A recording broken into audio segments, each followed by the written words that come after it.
வணக்கம். சற்று முன் கிடைக்கப்பெற்ற மிக மிக முக்கியமான செய்தி ஒன்று வெளியாகியுள்ளது. 2026 சட்டசபை தேர்தலில் திராவிட முன்னேற்றக் கழகத்திற்கு மிகப்பெரிய ஒரு சிக்கல்.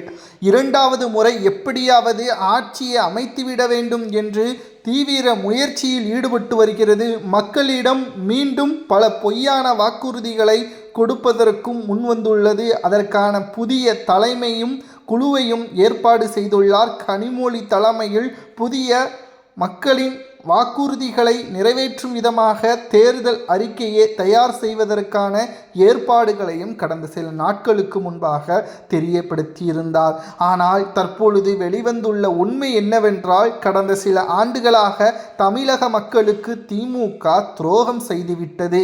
ஏனென்றால் சொன்ன வாக்குறுதியும் நிறைவேற்றவில்லை. எங்கு பார்த்தாலும் அரசு ஊழியர்கள் போராட்டம்தான். காரணம், வேலை வாய்ப்பை உறுதி செய்யவில்லை. பணி அமர்த்தப்பட்ட அரசு ஊழியர்களுக்கு நிரந்தர வேலைவாய்ப்பை ஏற்படுத்தி தரவில்லை. தற்காலிக வேலைவாய்ப்பு என்று திமுகவின் கபட நாடகம் அம்பலமாகிவிட்டது என்ற தகவலும் தற்பொழுது கிடைக்கப்பெற்றுள்ளது.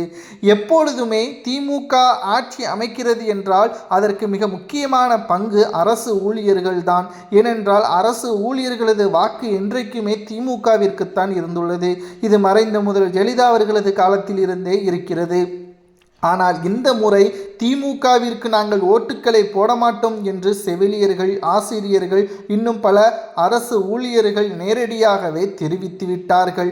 2026 சட்டசபை தேர்தலில் மக்களுக்கு துரோகம் செய்த ஸ்டாலின் அவர்கள் ஆட்சியை அமைக்க முடியாது. அமைச்சர்கள் செய்த தவறு, ஊழல். ஒரு தொகுதியில் அரசு ஊழியர்கள் வேறு இடத்திற்கு பணிமாற்றம் செய்ய வேண்டும் என்றால் அமைச்சர்களுக்கு 35 லட்சம் வரை லஞ்சமாக வழங்கப்படுவதாகவும், தற்பொழுது இதனால்தான் அரசு ஊழியர்கள் வரக்கூடிய பொதுமக்களிடம் பணத்தை பெறக்கூடிய வகையில் மாறுகிறதாக தகவல்களும் தற்பொழுது கிடைக்கப்பெற்றுள்ளது.